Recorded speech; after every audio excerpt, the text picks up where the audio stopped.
afternoon. I want to welcome you all to tonight's session of the Global Leaders Forum. I have a little bit of sad news for you, which is that our good friend and colleague Will Cole has had some health challenges and won't be able to join us today. But he has entrusted you to me, and I can assure you that the bruises will go away in a matter of weeks. So welcome to this opportunity to think about and to talk together about efforts to achieve deep decarbonization of the U.S. economy. We'll talk a little bit about what that means, how it might happen, and what some of the best thinking that's gone into that particular problem has brought to the surface. We have an extraordinarily talented and successful panel of people who have actually done the heavy lifting to understand that issue, to unfold the complexity, to sort out the ambiguity, and to come together around a strategy that will lead to a deepening of economic development in the United States and a significant reduction in our contribution to global emissions of greenhouse gases. Our first panelist is an old friend of mine who I am extraordinarily pleased to share with you. Carl Hausker is a senior fellow in WRI's Global Climate Program, a program that I have some familiarity with from a deep part of my past.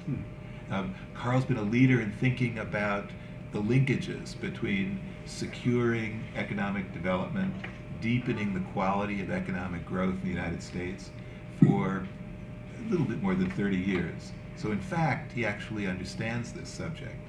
He's demonstrated this leadership both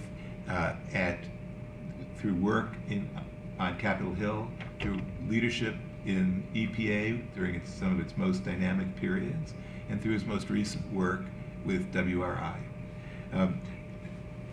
Carl has been engaged with some of the smartest people we've had in Washington for a while in developing the risky business study on this issue, and he's going to talk to you about that, share it with you, and take your questions. Following Carl's remarks, we'll hear from Noah Kaufman, who is an economist with the U.S. Climate Initiative, which is part of the Global Climate Program at WRI. He'll talk to you about a study that's just been completed at WRI, and we will unfold that, take your questions, and then have a broader discussion about the prospects and potential for building a sound, secure, and sustainable economy in the United States. It makes a minimal contribution to global warming and a maximal contribution to avoiding dangerous anthropogenic interference in the global climate system. So with that, I'll turn it to you. Thanks, Irving. I just want to object to your introduction saying my old friend Carl, and he's been at this 30 years. Please. He's only 29. Oh no, I just lost my logo. Where? Should have preloaded. Let's see. There we go.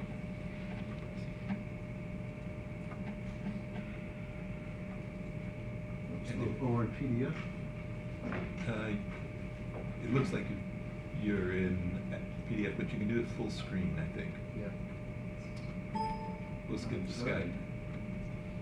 So, I don't usually put PDF into full screen. There it is. Yeah, that'll work. Thanks. Yeah. Thanks for that kind intro, Irving. Aside from the references to age, reminds me also of a side conversation I had with Noah as we were coming here, as he was working through graduate school and thinking of a dissertation topic and wondering, is climate change going to have staying power? I mean, if I write a dissertation on this, is this problem going to be solved in a couple of years? Well, I thought that was a private conversation. I think you made the right choice. So, as Irving suggested, we're going to be talking about two recent studies tonight. And both of these came out just after the election, and I think did not get quite as much coverage in the trade press or otherwise than they might otherwise would with the big news of a new president. But the Obama administration put out a deep decarbonization study in November 2016 and submitted it to the FCCC as part of a follow-up to the Paris Climate Agreement. And kind of with the same timeline for over a year, the Risky Business Project had engaged World Resources Institute to do a deep decarbonization study, also looking out to 2050. Both of these studies look at how to achieve 80% reductions in greenhouse gas emissions by 2050. In the case of Risky Business, just to focus on carbon. But we came out in December with our study, and there's obviously big changes going on in Washington in these last couple of months. But I'm going to argue that these studies are still highly relevant to people who take this problem seriously. So very quickly, I'm going to try to touch on the goals of the study, the analytic approach we took with Risky Business, touch on what's called the 3 pillars of how you do a clean energy transition. We'll look at the 4 different pathways we modeled in the Risky Business study, talk about findings, implementation challenges, and policy implications. And I think we have an intimate enough setting here. I'd like you to interrupt me with any clarifying questions as I go through, and then we can have deeper discussions on issues afterwards. But happy to make this interactive. So, as many of you know, there's an alliance of billionaires. Michael Bloomberg, Hank Paulson, Tom Steyer came together, I think, in 2012, 2013, formed the Risky Business Partnership. They funded a 2014 study that focused on impacts on the U.S., the most detailed study of the physical impacts and the economic impacts of the climate change coming our way. And that was a very well-received report, and a couple of years later, they decided to, again, pool their resources and sponsor a study of what does it take for the U.S. role in avoiding that. What is the technical and economic feasibility of deep cuts in carbon emissions in the U.S.? So we were proud to be engaged on that. We set as a goal for the analysis this 80% reduction in CO2 emissions. We just looked at the energy sector CO2, not the full range of greenhouse gases or land sequestration. And we also did that knowing that even at this time, science is telling us we probably need to do more than that. We may need to set a goal of no more than a 1.5 degrees warming as opposed to a 2 degrees warming. That is going to push us probably beyond 80% reductions. So the bottom line of the study is that when we did the modeling, we found that yes, the U.S. is perfectly capable of doing this from a technological point of view, and it is economically feasible. The investments required are manageable within an $18 trillion economy that will continue to grow. So the analytic approach we took, we used something called the Pathways model, which was developed by a company called E3 out in San Francisco, and it is a technology and cost scenario model. It's not a macroeconomic model, it's not a CGE model, but it has incredible detail across all sectors of the economy in terms of end uses and technologies that can meet end use demand for energy.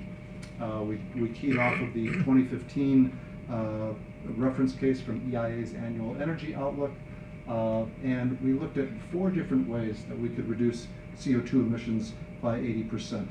And I'll get to those pathways in a moment. The model also has wonderful detail across 9 census regions, and we also added in-depth discussion of implementation issues, did a case study on autonomous vehicles, what that may hold for the U.S., and some case studies on the early steps underway. I have the website at the end of the report. You can download the report. There's also a lot of interactive graphs and data up on the website if this really floats your boat. So, how can an economy reduce carbon emissions by 80%. Looking across many studies, including this one, and you'll see soon, including the mid-century strategy report that Noah will talk about, there's really three pillars. First, you have to switch every possible end use from fossil fuel combustion to electricity or to clean fuels generated by electricity, like hydrogen or synthetic gas. That's pillar number one. And right now, in 2015, about 23% of the total end use energy demand was satisfied by just pure electricity. When we looked out and modeled out to 2050, we found we could more than double that to over 50%.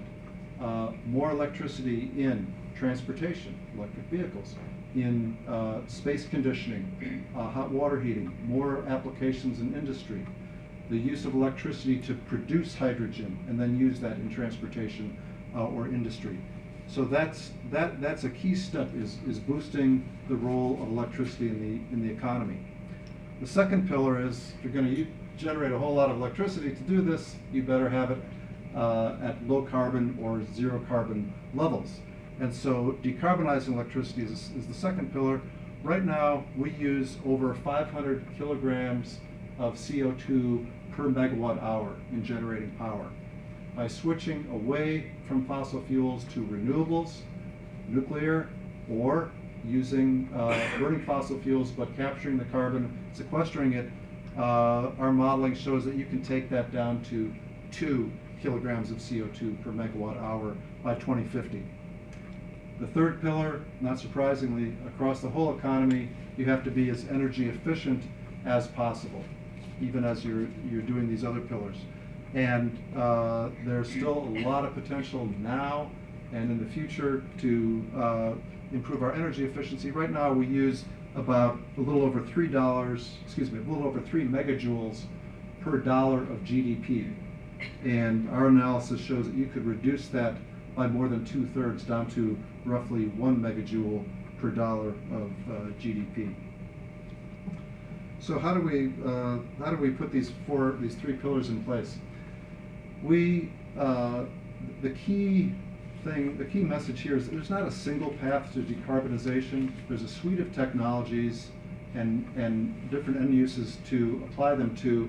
So we came up with 4 pathways that mostly varied by the mixture of electricity sources and the mixture of what energy was applied in transportation. I'm going to start with number 4. We had a pathway that used relatively heavy amounts of carbon capture sequestration in the power sector. Another pathway that used relatively high nuclear. Third one, a very high renewable scenario, and then the most mixed resources, the most balanced one. We're going to see detail in the power sector in a moment. And it's important to know that with the cost drops in renewable energy, renewable is used heavily in all 4 scenarios, but it's a little bit more of a shift in emphasis and balance when we look at the power generation. On the transportation side, the key differences are what happens to the light-duty vehicle fleet. Is it mostly electric vehicles? Is it mostly hydrogen cell vehicles? A question, sir? Yeah, you said. Say your name, please. I'm Jonathan Haskett with ERE. You said fire off questions, so I have a quick one. I'm sure for any one of the pathways, there could be a whole bunch of what you might call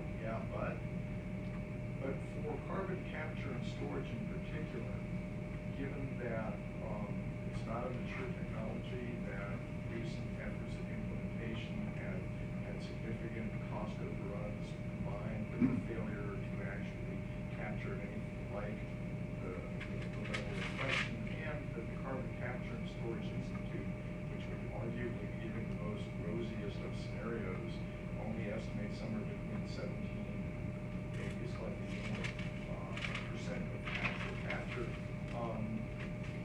How does That's a good question, and it actually makes me take one step back in sort of talking about methodology. We assumed only the use of commercial and near commercial technologies, so nothing that's way down the drawing board. But carbon capture, I think, as you rightly point out, is not a fully commercial technology right now. But we put it in the category of near commercial, likely to be commercialized, likely to overcome economic questions, also safety, regulatory siting questions. Similarly, to describe nuclear for a minute, fully commercial, but right now facing huge economic and regulatory and siting obstacles. In both of those cases, and you'll see when we look at the power sector in detail, there's not massive growth in either. It's small relative growth off of reference case. And two of our pathways have no CCS whatsoever, sort of assuming that, you know what, it never crosses those thresholds. And then on the renewable side, again, fully commercial, but one of the interesting questions is, as you scale up to very high levels, do you overcome questions of load balancing and maintaining reliability as a variable sources become larger and larger percentages? So thanks for that question. So as I said, in transportation, is it hydrogen that's really powering light-duty vehicles? Is it electricity? We looked at both, and we also looked at different roles for different kinds of biomass in transportation. Key thing about modeling these pathways is that this transition requires a lot of capital investment up front, and in fact it is in a sense a large-scale substitution of capital and labor for the combustion of fossil fuels. That's going to generate carbon reductions over time, fuel savings over time as you back out the fossil fuels. One other sort of constraint in the modeling we did was also to basically constrain the modeling to be consistent with normal capital stock turnover. In other words, don't suddenly electrify the whole fleet in the 2020s, don't shut down all the coal plants in the 2020s, but let vehicles and power plants and other end-use devices reach the end of their normal life, and then assume you have policies in place that replace it with a more efficient technology. So, to illustrate what that means, we call the seize every opportunity. Assume normal capital stock turnover. That means water heaters turn over about every 10 years. Space heaters a little longer. Light duty, heavy duty vehicles, 15 to 20-year lifetimes. Boilers, maybe 25, 30. Natural gas plant, maybe 30 years. Coal plants, nuclear plants, longer lifetimes. But by doing this, we actually kept the cost estimates down by not retiring capital stock early. Of course, the flip side of that is you don't get emissions reductions as early. That's a trade-off in the model. That's a trade-off in real life. Let me turn now to the cost. Like I said, the model does a very detailed set of costs estimates on changes in capital costs, changes in fuel costs of the energy system. At a high-level summary, what this graph shows is 3 decadal averages: 2020s, 2030s, 2040s. What's happening to your clean energy investments? What's happening to your fossil fuel savings? The blue bars show the increase in capital costs, investment, with a little bit of clean fuel costs too, like biomass. The yellow bars, decade by decade averages, are showing largely the savings in fossil fuel costs. Again, with a little bit of savings of capital costs of like an uncontrolled coal or gas plant. So what are the investment needs we would need to devote to make this transition? Beginning in the 2020s, a little over $200 billion a year in investment. And you begin to save fossil fuels on the order of $65 billion on average over that decade. Then, as the change accelerates, you're looking at a little over $400 billion in the 2030s, reducing a little bit to about $360 billion in the 2040s. Your fossil fuel savings sort of grow exponentially up to $360 billion in the 2030s, reaching almost $700 billion a year in the 2040s. So, is this a major shift? Yes, it's a major shift of capital and accompanying labor substituting for those fossil fuels. But is it manageable within the context of an economy currently 18 trillion, and which will probably chug along, we hope, at least at 2% a year, maybe higher if Trump economic policies are successful, but I won't go into that. The current investment in the U.S. economy is about 3 trillion of that $18 trillion GDP. And so when we look at a figure like an extra 200 billion or 400 billion later on as the economy gets even bigger, I think one can say this is going to take that 3 trillion, which is maybe 18 or 19% of the economy, and bump it up another point or two, 20% of GDP. That should be manageable within the context of a growing economy. Another way to look at it is over this whole period of time, we would average about $320 billion investment over those 30 years. Right now, that's about roughly what we spend on IT. If you look across computers, software, peripherals. Yeah, question. On the cost side, sorry for interrupting there, but No. on the cost side, what is the assumption on energy costs? Is there an escalator? Is there a flat Yeah. line? We use, in terms of like fossil fuel prices, we also incorporate the DOE or the EIA reference case forecast there as well too. So you have gradual increasing oil, gas, coal costs. The increasing fossil fuel savings are a function of both quantity saved increasing and slightly ramping up prices. I'm going to take a more granular look at these costs instead of looking at decadal averages. What's happening year by year, and where is the money going? In what we call a cash drawer accounting, just money out, fossil fuel savings in, no net present value, no annualization, nothing. The numbers above the zero axis are for things like renewable power plants, Orange's nuclear power plants, synthetic fuels, more efficient vehicles driving capital costs up, biofuels, fossil plants with CCS. That's all money out the door. A little bit of, some of it is a little lumpy. And then below the zero line are your savings, mostly petroleum products. A lot of gasoline and diesel saved. Some natural gas, actually you use a little bit more natural gas in the early decades, but then you start saving natural gas out here. Coal use, a steady stream of savings. But it's just dominated by the savings in gasoline and diesel. And then the black line sort of does an annual net cost where, yeah, we're spending more to achieve this transition up to the mid-2030s. After that, we're getting net savings on a very simple accounting basis. When you annualize the capital investments, you get smoother curves, but a very similar picture. Yes? At some point, I'm curious, when you look at stranded costs for the folks who own coal and fossil fuels and stuff, Mhm. what happens to that? Capital assets, so to speak, as I said, are not stranded in the way I described before, but certainly we are stranding fossil fuel in the ground. That has job impacts in that sector that would affect the valuation of those companies if they haven't exited. We don't, but we don't model the value of the companies. We do have a perspective on jobs, which I'll get to in a minute, even though this model is not a macroeconomic model. Just to save time, I'm going to skip through that. In fact, that's my next slide.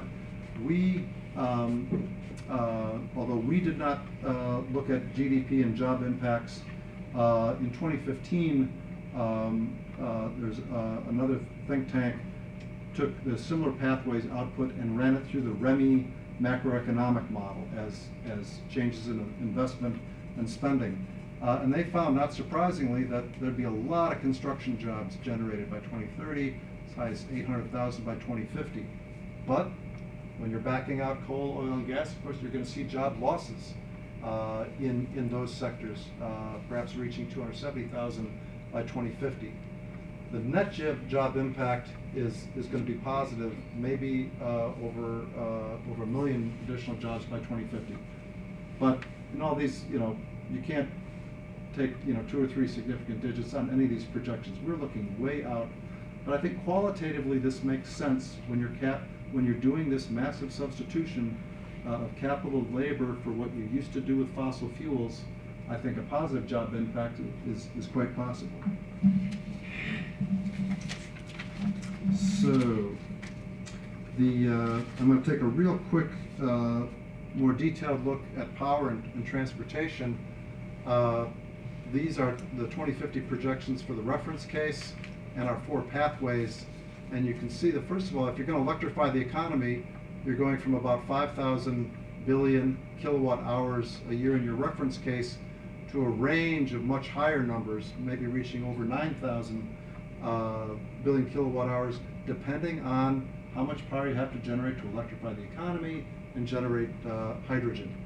And again, and you have this interesting mixture of CCS plants popping up in 2 pathways, nuclear generation growing strongly here, but staying pretty much at reference levels in 2 other pathways, growing modestly here.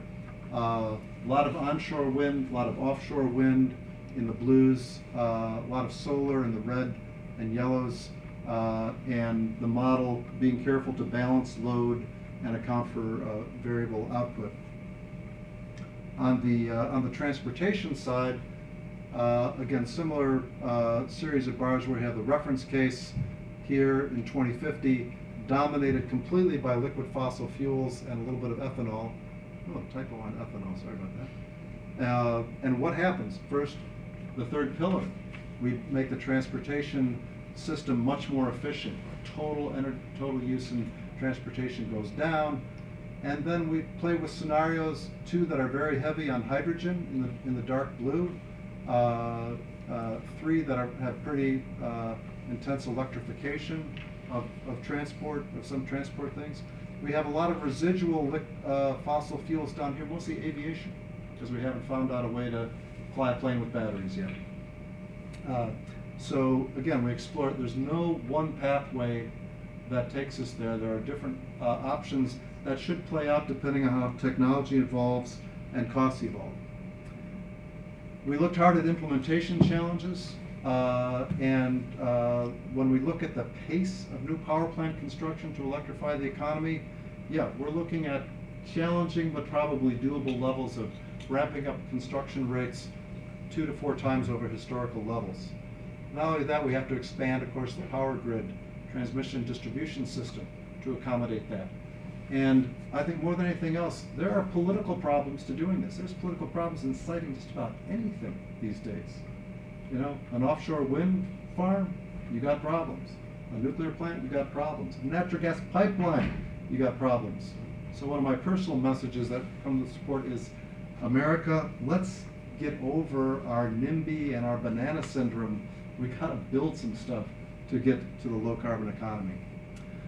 The shift to electric vehicles would require major physical infrastructure, build out and changes. There's a couple of different options. Where are we going to charge these vehicles? Are we going to have fast chargers, slow chargers? Are we going to do it at home, do it at the workplace? Is there going to be battery swapping? All of those need to be thought through. We either need the market signals to help create that, or we may need a planning hand to better integrate the power and transportation sectors. And finally, I think utility business models are going to have to change to integrate a lot of this variable power. We don't have detailed policy recommendations from our three co-chairs have to sign off, but they certainly believe that we need some kind of price on carbon, which seems to be a growing feeling in many parts of DC as well. I think I will just, in the interest of time, also just say our co-chairs urge business to start incorporating a price of carbon, even their private decision-making, investment, and definitely engage with government. Get a good policy framework that can drive this change. So, riskybusiness.org, you can find the original 2014 report, the new report on decarbonization. And with that, I will turn it, a question, I'll turn it over to Noah. When you did your graph showing the different energy in the utility sector, I didn't see storage in there. I mean, that's Very- an opportunity for. Right. Very good. Very good point. We did not assume a big battery breakthrough, and did not assume a big role for demand response. We assumed enough to support these kind of levels of strong renewables production and to maintain reliability, but not so much that like, oh, we can do this all with renewables because we have cheap batteries and amazing demand response. But it's an area that I think additionally modeling could play with that assumption very well. Yes. So are you also then assuming any policy changes, either positive or negative, and also technological improvements in your modeling? Mm-hmm. Yeah. On the policy front, these were sort of pure technology scenarios. We did not have a carbon price driving the changes. We did not have a series of regulatory or other policies driving it. So instead, that piece is missing, you could say, in a way, and that this is what's technologically feasible.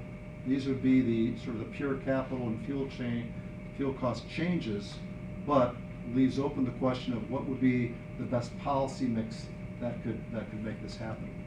On the technological progress front, we had technology costs generally declining over time as they normally do, but carefully sort of mapping those declines to the best projections from, say, NREL for renewables, or to other mainstream sources that said this technology is mature, it's not going to decline much. This technology is still in the kind of adolescent stage, its cost could come down quite a bit. So almost all technologies are dropping somewhat, but at very reasonable rates, and all that's documented in the details of the report. Okay. You have a question over here? Yeah. Oh, No, you're not allowed to ask questions. both of your charts showed a strong growth in nuclear, particularly in the high nuclear scenario. Mm-hmm. Were you assuming that most of that would be in the form of traditional gigawatt scale plants, or were you anticipating an increased deployment for SMRs, for small modular Mm-hmm. reactors? Yeah, we did not assume the modular reactors or like major cost drops there. We're still building pretty much central station 1,000 megawatt units with some cost decrease. Okay. Mm-hmm. Yeah. Were there any did you factor in at all the role of deep energy retrofits on existing buildings? Mm-hmm. It's an interesting question. I'll first say we did not tear any buildings down. So in terms of that capital stock turnover, because they have such a large life, we retrofitted, you know, the electric, the heat pump water heaters, the heat pump HVAC systems, and some shell improvements. But I don't think we did. I'm pretty sure the model did not assume like very radical improvements to shells. That kind of, I think, as you're implying. Thank you. So, as in many places, there's places where you could take this analysis further. What would be the impact of super aggressive building retrofits? What would be the effect of smart growth policies that really reduce vehicle miles traveled?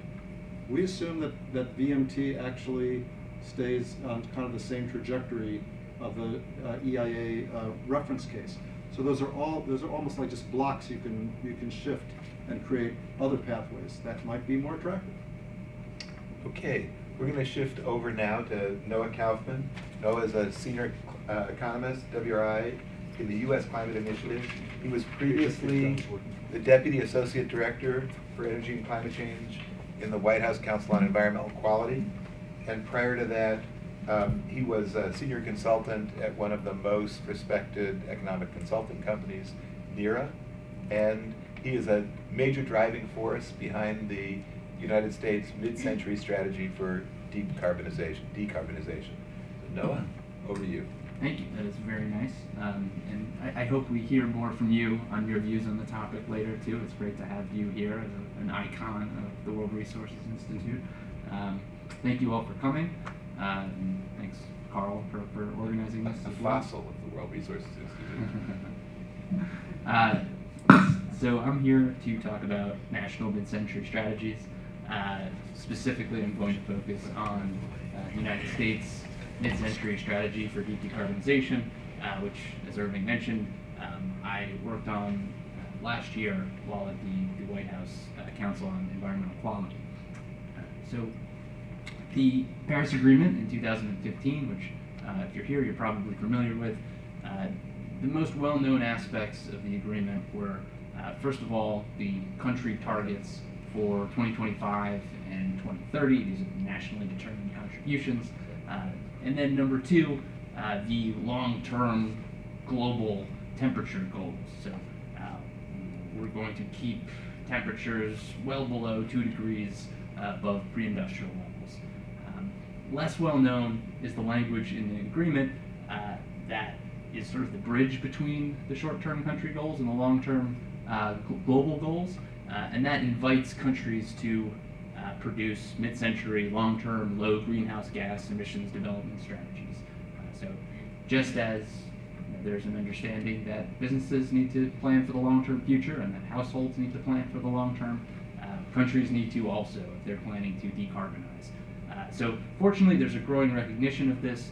Countries are taking the Paris Agreement up on this invitation, and it's been a great opportunity for international collaboration in the climate space.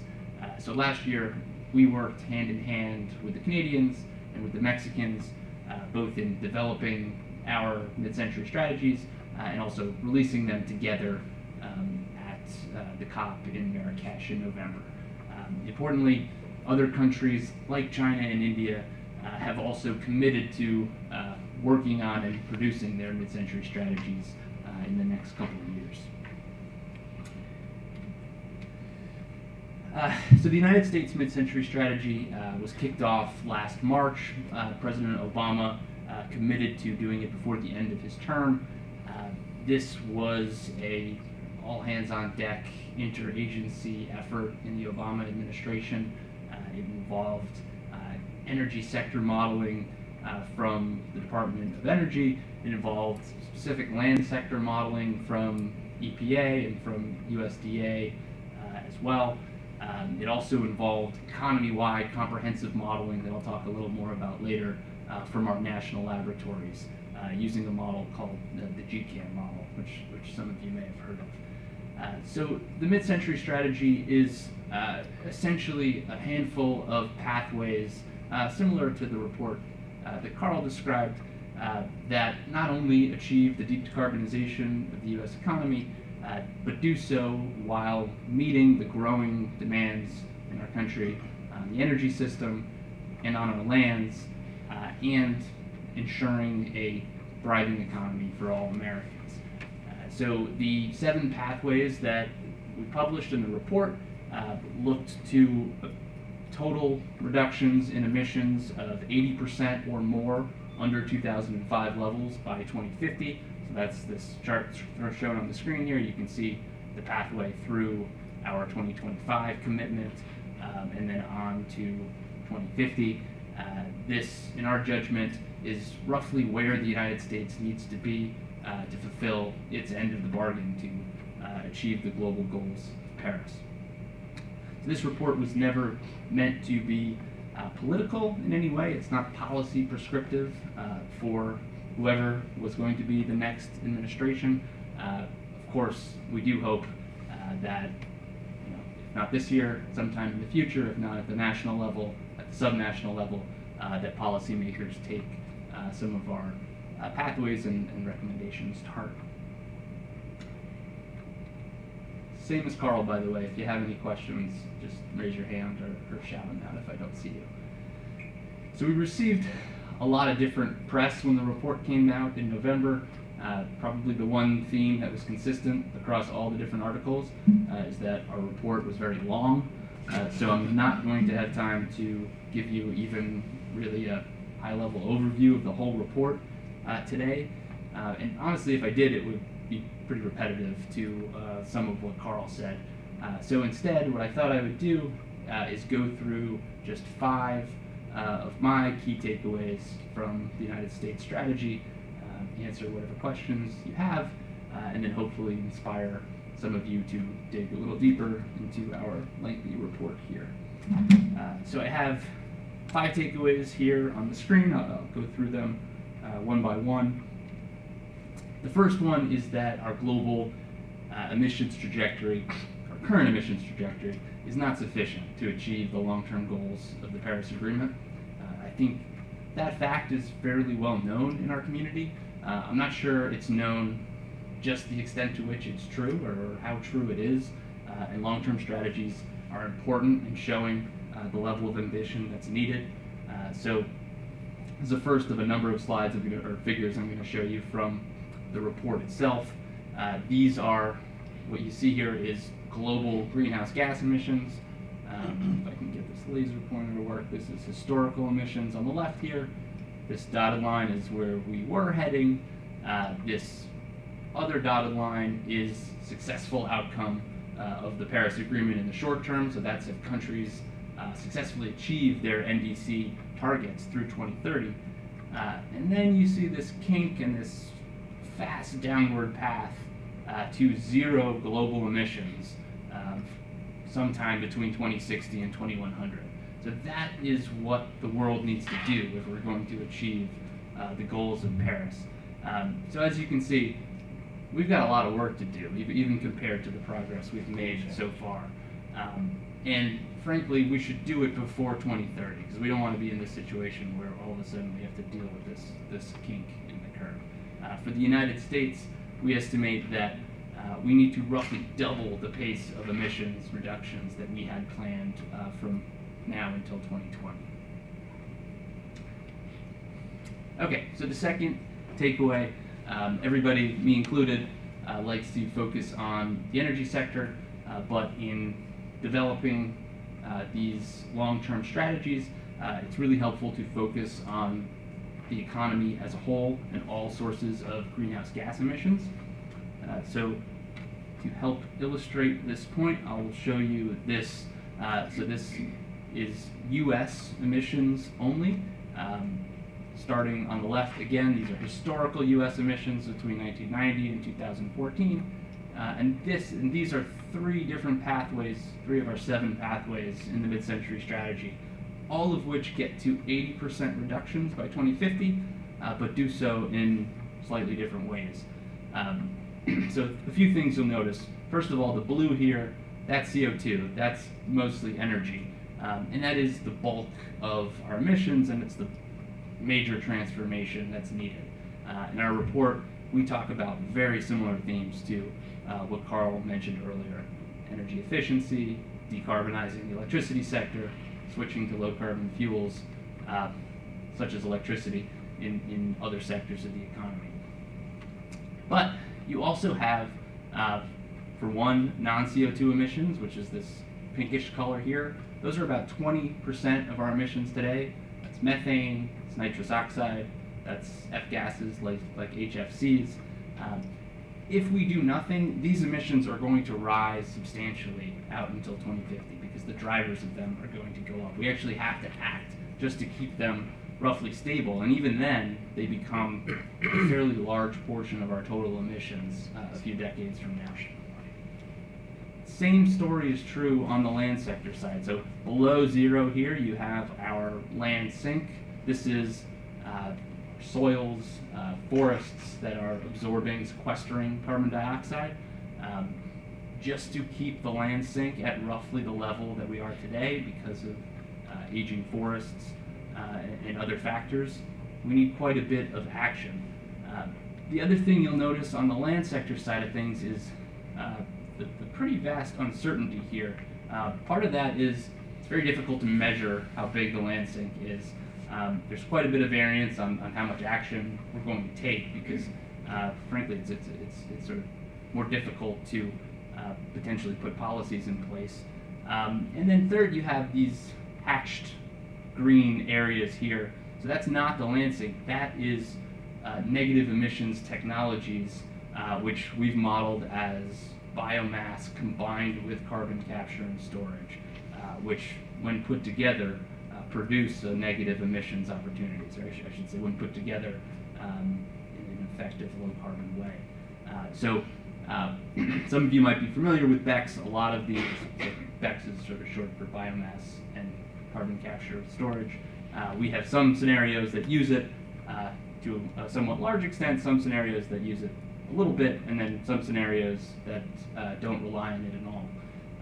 But all in all, what it means is that there's quite a bit of variation in negative emissions here by 2050, and therefore a lot of variation in what we need to achieve in the energy sector to get to a given target by 2050. One other thing I'll point out about this slide that you can't see on the screen is that there's also important interactions among the sectors. So one example there is, again, biomass. We looked at ways to significantly increase the usage of biomass in the electricity sector. It's a very versatile fuel when used correctly.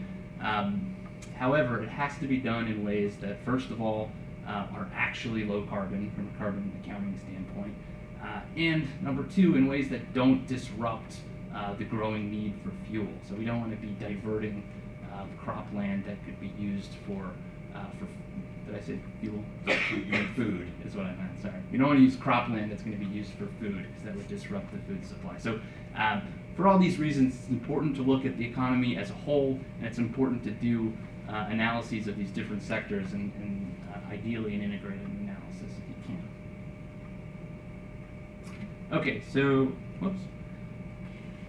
The third takeaway, you don't do long-term strategies for the most part because you think that the strategy is still going to be in place 30 years from now or 40 years from now. I think that would be unrealistic.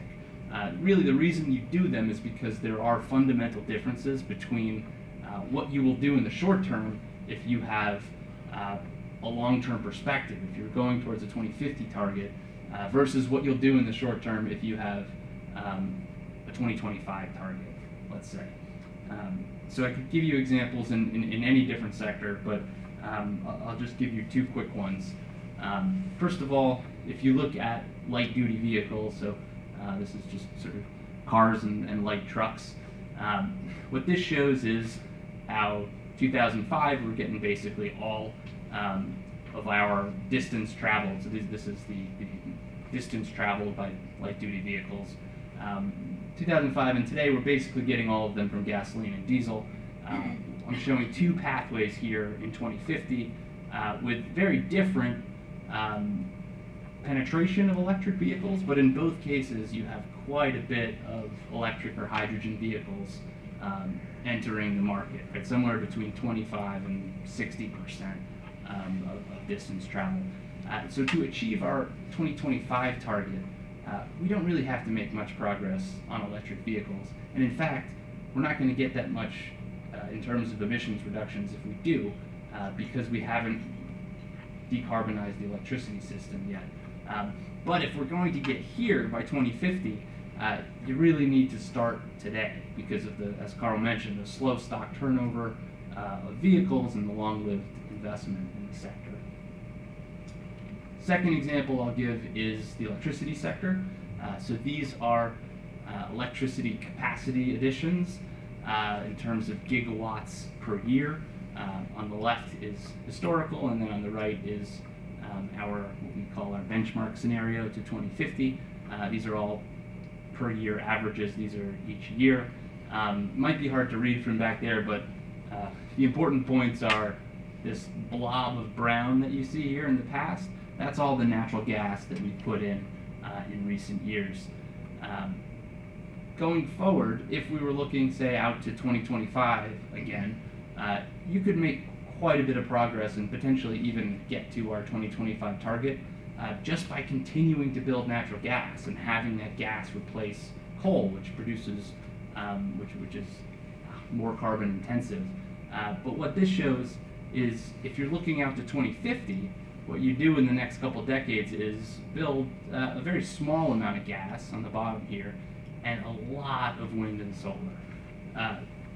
So we're already building quite a bit of wind and solar, as you probably know. It's kind of been remarkable in the last couple of years. Wind and solar combined is now growing faster than natural gas is, which would have been unthinkable 5 or 6 years ago. But we have to ramp up that pace even faster, this is telling us. And it also involves additions of nuclear energy, and carbon capture and storage technologies with fossil fuels and biomass as well. Although, sorry. You referred before and now to carbon capture and storage technologies. Mm-hmm. The graphic refers to CCUS, carbon capture, utilization, and storage. Mm-hmm. So were your CCS technologies carbon capture for enhanced oil recovery or carbon fiber or carbonate fuel cells? What is represented by the CCUS on that graphic? Right, so it's called, you're absolutely right to say it's called CCUS because of the U is utilization, which accounts for a lot of how the technology is used today, which is in enhanced oil recovery. For that reason, the Department of Energy is very particular about calling it that. When we look at long-term strategy, long-term projections here, we're really not looking at an expansion of enhanced oil recovery. We're looking at capturing the carbon and sequestering it underground. So strictly geological storage, but not utilization for products that have their own value added, like carbon fiber or carbonate fuel cells or other applications. Right. I mean, by no means are we sort of taking a stand against those technologies, but the modeling didn't contemplate any sort of large-scale expansion of them. So the bottom line here is that, at least in this one scenario, as I mentioned, we look at scenarios that look very different from this also, including having no CCUS at all. But in this scenario, you see all of the low-carbon technologies that you build out in the short term to make progress towards that long-term goal. Yeah? What's the basis for your projected total use of energy? Tops two big bars at 35%.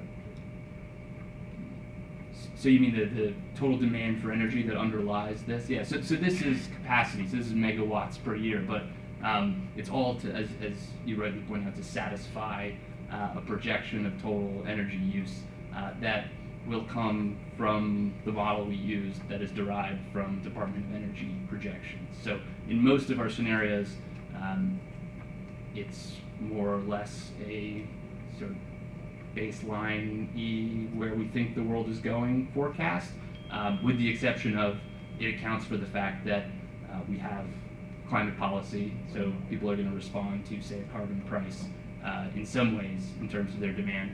And we also do look at one specific scenario that we call our smart growth scenario that has extra efforts cutting back policies to cut back on things like vehicle miles traveled and building energy use also.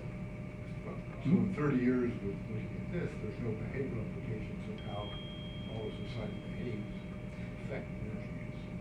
So again, so this isn't energy use per year. So what is this is the megawatts of that have to be built out. So just as Carl was, sorry, I pointed at you with the, just as Carl was saying that we have to build more and more power plants to to satisfy the demand.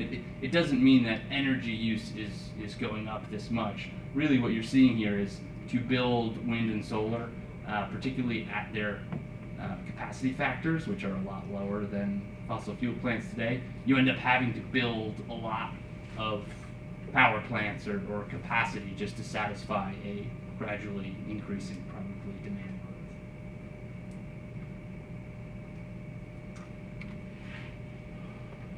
So Irving gave away earlier that I am an economist by training, which I usually like to hide from people until they like me.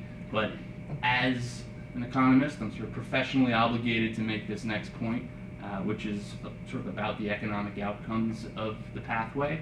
And that is, we want to rely, not exclusively, but to the extent we can, on outcome-based policies and broad support for innovation across different technologies.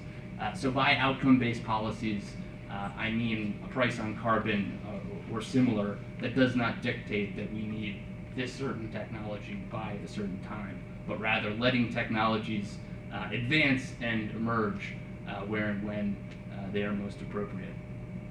So the example I'll give here is again in the electricity sector, and this is looking at generation, so megawatt hours or exajoules in this case by 2050. So what you see here is 2005, you have our electricity generation is mostly fossil fuels.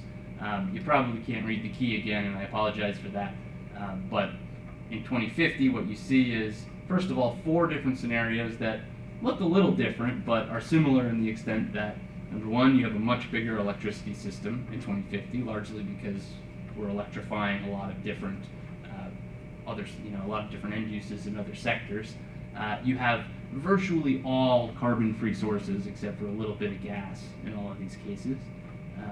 And you have a lot of different colors, right? So each one of these considers solar, wind, nuclear, hydro, biomass, coal with CCS, gas with CCS, which is not in this case here. But in any case, the point here is not that we're predicting that the electricity mix will look this way in 2050. What we're saying is that we don't know what technologies are going to cost necessarily 20 or 30 years from now. We don't necessarily know what their performance will be. But in the electricity sector, if we have a price on carbon in place, and if we support the emergence of all these technologies so that they can at least compete, we can get a cost-effective outcome without having to know which the best technologies or what the best technologies are going to be 20 or 30 years from now. On the other hand, if we sort of go down a specific technology pathway, there is a risk that we're going to be locking ourselves into a higher cost outcome unnecessarily. And there may be reasons to do that, right? As much as economists like to focus on cost, there are other factors at play here. But policymakers should make these decisions with their eyes open. Noah? Yep.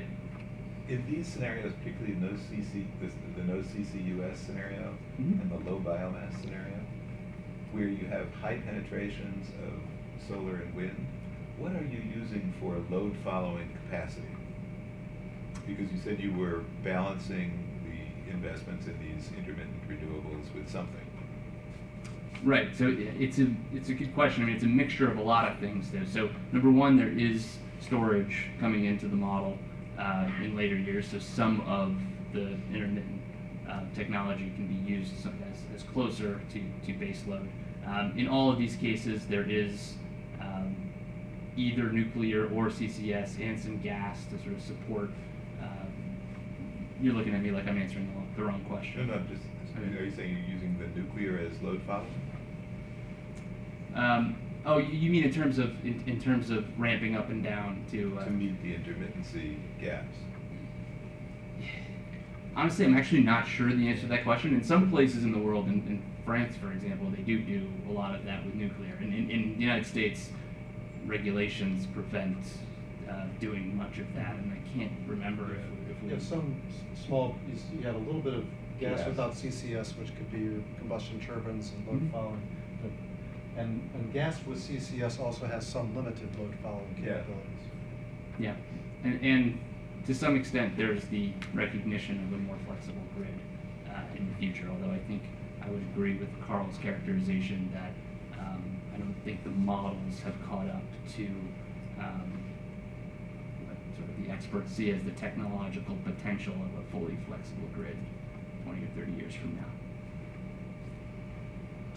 Okay, so the last takeaway I will throw at you is the virtuous cycle of ambition and innovation. This brilliant figure is the only one that I made for you guys for this presentation. So the point that I'm making here is that when we act, on climate, that helps to drive down the costs of technologies. And when that happens, that enables more action. It makes action more cost-effective and more achievable going forward. And that's where you get this cycle here. And I think the best example of that in recent years is the cost and deployment of solar energy. So what you see here are the cost of utility-scale solar plants in the bars here coming down the last 6 or 7 years by something like 10 or 15% a year. It's really remarkable. And then in recent years, you see the capacity going up, and these two things go hand in hand, right? The more we deploy The more we learn, the more costs come down. You could do something similar to this, at least on the cost side, for battery technologies in electric vehicles as well. And as a result of that, the situation in terms of what we can achieve is vastly different now than it was even 5 or 6 years ago. So what we see is sort of a caution not to confuse what is modelable with what is achievable looking forward. So in our judgment, 80% or more reductions by 2050 is very, is very doable now. But if we start heading down that pathway, we fully expect dynamics like this to continue, and the pace of change and what is achievable really should increase over time as long as we keep moving forward. So those are my 5 takeaways. I think I'm going to stop there and just take your questions. And the one other thing I wanted to mention was that World Resources Institute is still working on this issue. We are in the midst of developing our own WRI guidance for countries that are putting together their long-term strategies. So if anyone is interested in talking to us about that, we'd love to talk to you about it. And I think certainly in our document, probably in Carl's case too, we see these as sort of living documents that need to be iterated on over time. I know we were in a rush last year. So love to talk to you about your thoughts on this issue and answer any questions that you have. Thanks again. Debbie, So I have a... tell people who you are. I'm Debbie Levis. I'm the director of the ERA program. Oh, great. Thanks for having us. Long time no see.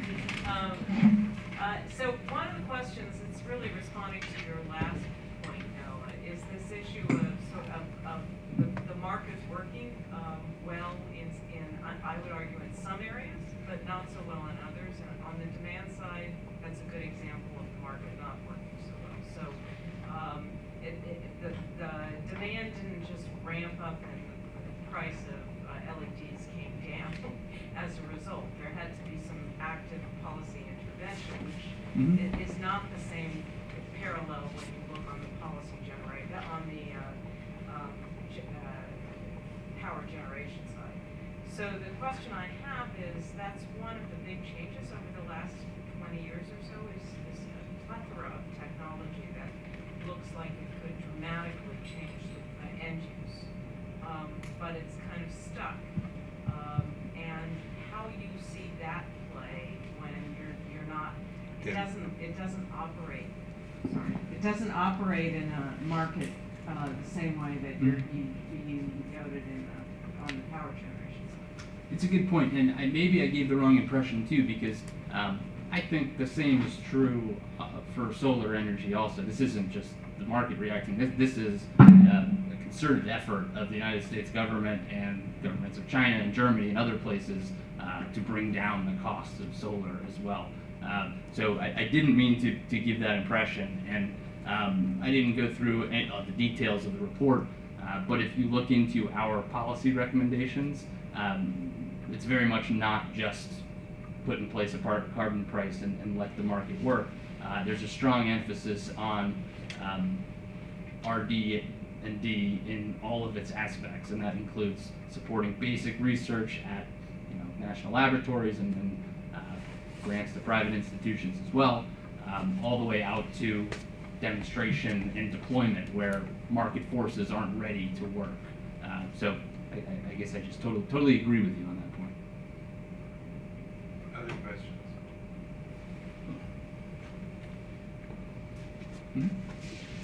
Great. And it's Jobain. If the No, I have a tool for you. if the what we hear being discussed, the administration policy, turn around all the regulations that are in place, what does that do to your projections of the path? Will businesses, because they see it's really economically wise to continue what they're doing, or it's in the best interest for states? What is the balance there? We just start calling it our 2054 strategy. Back it up a few years. it is problematic because I think there is a cycling effect. There's this virtuous cycle in all aspects that very much involves business also, where the IEA is predicting something like $7 trillion in investments in renewables over the next couple decades if countries meet their Paris targets. But really what that takes is this general mentality that we are, as a world, moving forward.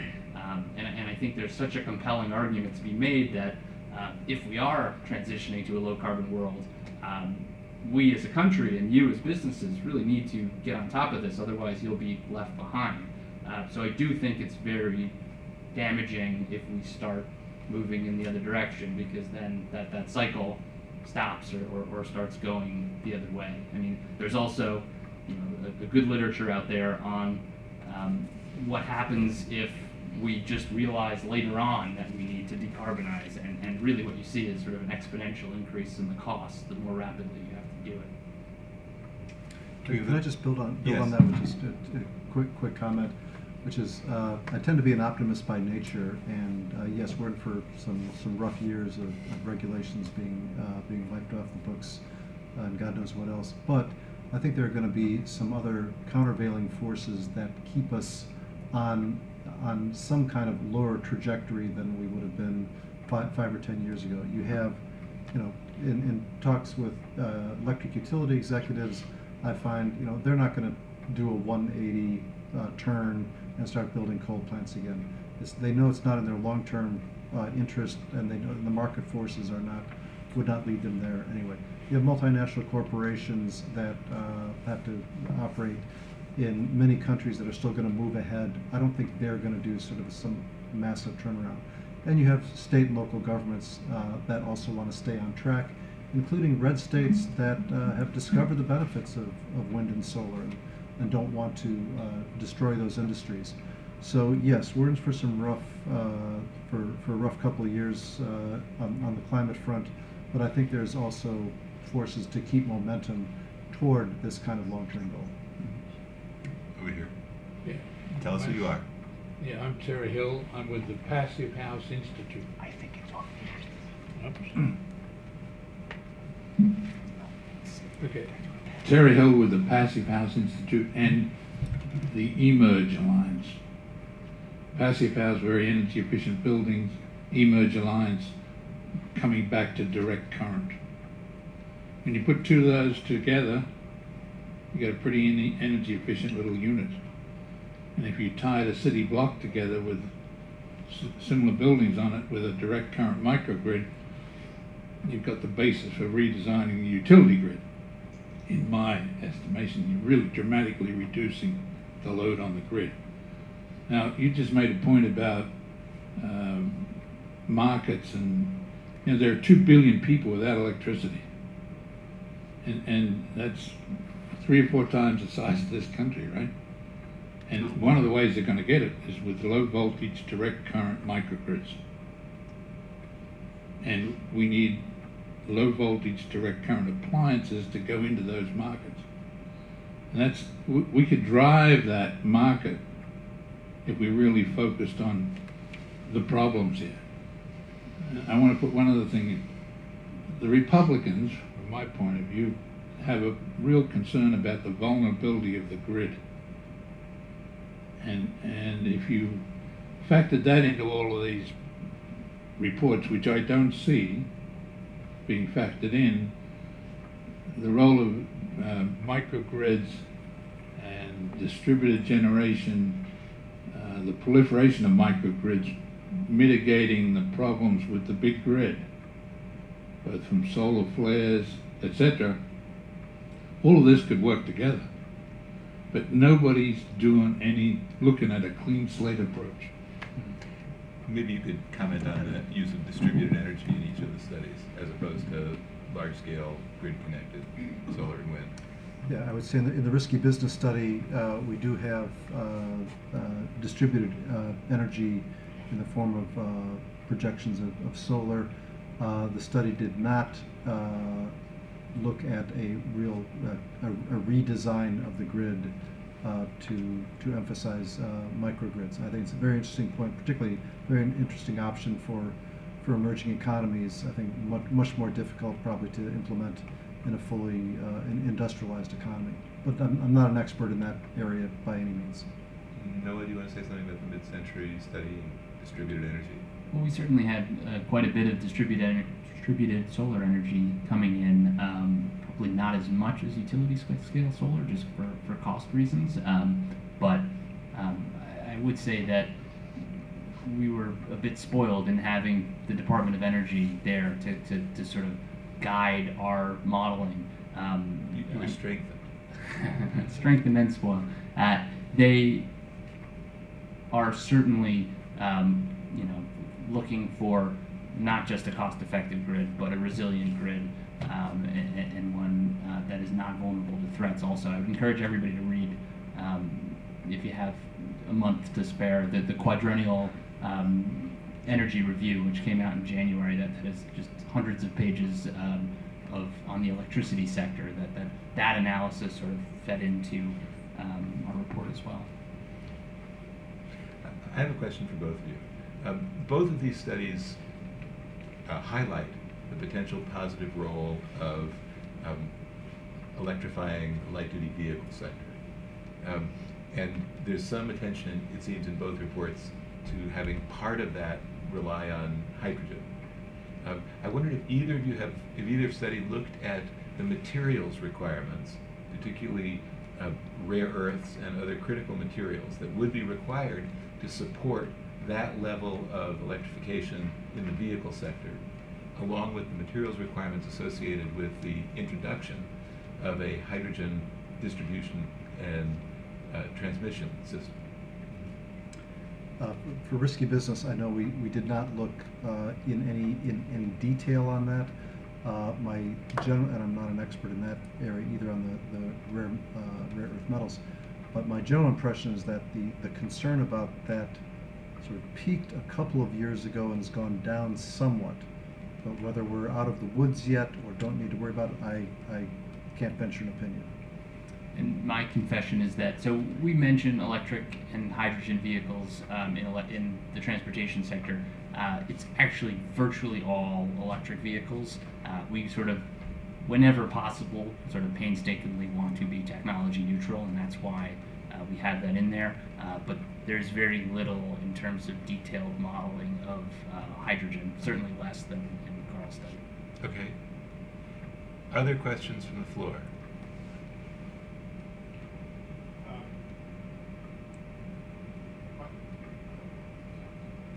I'll speak up, I guess. My Tell- name is Todd Wickersham.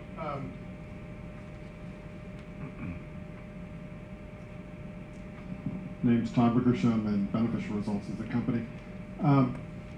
This is more of just a sort of a wild question in the sense of you've looked at a lot of different technologies, you've been looking at a lot of different scenarios. Are there any, and you're both in the organizations that have to be fairly conservative in what you put on paper. What do you see, or what do you see on the horizon that may be opportunities that sort of have to be underestimated in your reports, but maybe something that could be, if there was a little bit more technology or a little bit more innovation, could be sort of not a silver bullet, but a series of silver bullets or silver buckshot to get us there. One area is the agriculture sector. There's a lot happening there on soil sequestration, and there's a lot of new science of how the carbon is staying in the ground. But I'm curious what else you're seeing that or think that might be coming down the horizon. I have a wish list. I wish that we would have some kind of big breakthrough in carbon capture, sequestration technology, and accompanying costs.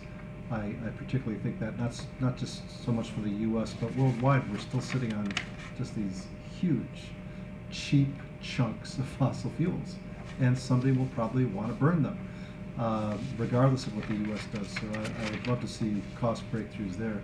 I would also love to see a breakthrough in algae-based biofuels, where we would not have to compete on land growing biomass, but could use almost just unlimited ocean areas or otherwise or ponds to grow algae-based biofuels. Those would be high on my list. I guess the final thing would be we have seen the incredible decreases in solar and wind generation. I think that's probably going to continue to drop, but breakthroughs in battery storage, other forms of storage, and the demand response technologies that would let us keep a reliable grid, I think would be on my wish list. And a final annotation would be, if we don't keep the lights on, I think the support for climate mitigation will drop like a stone. And so sort of we have to be very careful to keep a reliable grid no matter what we do, because if the lights go out and people say, aha, it was those climate people who gave us this technology that caused the grid to collapse, then the political support, I think, collapses also. Noah, do you want anything for Christmas? Carl took all my presents, but I'll add a couple things. I think on the demand side, it's not just conservatism, it's that our models are just not very good at looking at transformational changes to how our energy system works in terms of extreme energy efficiency, but really also in terms of these smart growth strategies that could sort of revolutionize the way we build our cities and in transportation as well. And I think transportation is even a bigger uncertainty that frankly could go in either direction. The more we bring in autonomous vehicles and ride sharing, I think if harnessed in the right way, we might have a transportation system that looks nothing like the pictures that we've put up here today. I also mentioned the demand side flexibility before. I think coming in with smart grids and demand response and sort of substituting for baseload power that way may well be transformative in the next couple decades. And I think you're absolutely right to focus on soil carbon, and there's probably so many other things I could bring up on the land side and non-CO2 emissions from agriculture also. It's just not my area of expertise, but it's all in our long report if I can convince you guys to read it. One of the things that both of you highlighted was the actually transformational effects of going on this pathway in terms of the mix of investments that are required and the resulting structure that follows. One of the implications of that kind of a change is that there will be impacts of the transition that we may see, as you were pointing out, changes in the distribution of job gains and job losses, for example. Can you talk a little bit about the extent to which, in the process of developing these scenarios, you looked at issues related to the transition, economic consequences of the transition, or strategies that could help to moderate those effects by the locational choices that are made about where these new investments go in? Beyond the scope in our report, we did not look in any detail. We recognized the problem and said, compassionate, wise policy must address that. Yeah, I'm really glad you brought that up. I think it is a huge concern, and a concern we have to deal with just morally and also politically. I do think it is primarily a coal community concern, just because we're talking about gradual enough transitions in other sectors that, at least in my mind, where you're going to see dramatic shifts in a way that you don't see on a year-to-year basis in other sectors is with coal. And frankly, you're already seeing it in the coal industry because of mostly market trends and natural gas coming in.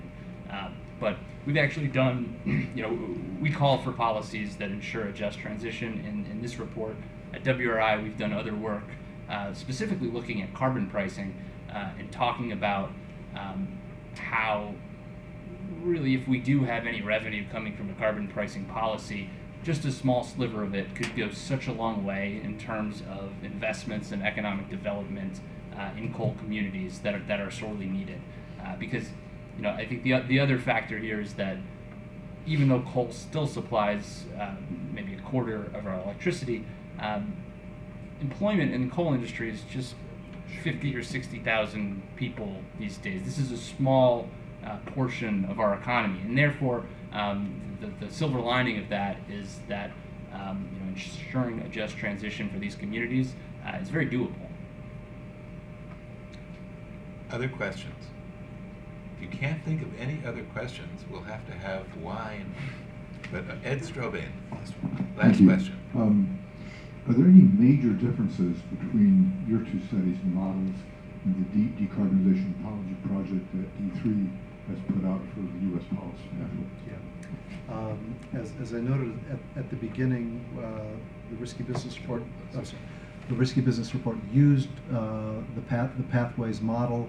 The DDPP study for the U.S. I think was published in 2014, maybe with an update in 2015. And it's actually a very interesting body of work for those who want to look across countries. I think there are now about 15 different countries that have studies of deep decarbonization pathways under that sort of multinational project put together. So the main differences from the original DDPP study for the U.S. was an update on the reference case, an update on technology costs, particularly in renewables, which dropped much further. Different approaches to transportation, really sort of pushing what we called corner cases, really going very heavy on hydrogen, what are the implications, really heavy on electric, what are the implications, and then mixtures. And then a more thorough exploration of the implementation challenges, and a lot of write-up on those that didn't appear and was not really analyzed under the DDPP. So yeah, we really built on that work, and then there's that study of the macro implications that a group called Next Gen America did. And our study used a very different type of model than the DDPP. So long story short, our models are essentially optimization models that you put in a carbon price and it figures out over time the best place to deploy low carbon technologies. The pathways model doesn't do that. It's looking at just sort of stock turnovers and putting in low carbon technologies when infrastructure reaches their useful life and all that. So the models work in fundamentally different ways, but I think given that it's notable that the conclusions that we come to really are very, very similar to that. Mm-hmm. Even some of the graphs in the true reports are similar. If it's apples to apples, comparing gigawatts to gigawatts or megawatt hours to megawatt hours, or transportation energy use, they're remarkably similar, even though Noah and I had a Chinese firewall up and we didn't talk to each other for 9 months. We could have saved a lot of time and effort if we just used that report. I think we ought to say thank you to Noah and Carl, but before we do, we should extract one more thing from them, which is, would you email us the PowerPoints that you've used so that we can share them with people in ERE and elsewhere that weren't able to get here? And now let's say thank you to them.